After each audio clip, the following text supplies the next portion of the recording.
How to add a payment method on the Shake Shack website. Hey everyone, welcome back to the channel.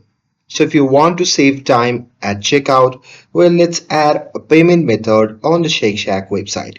So now without further ado, let's get started.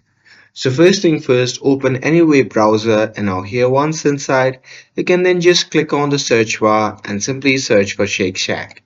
And now here on the search result, just click on the first link, and after that you'll be prompted to the official website of the Shake Shack.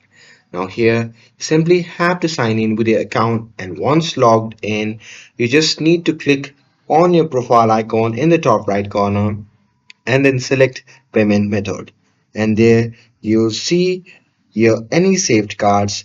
To add new one, you can just click on add payment method and then enter your card details like your number, expiration, CVV and billing address on the next page.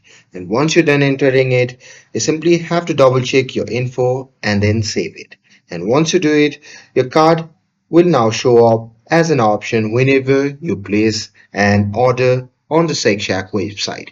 And that's it.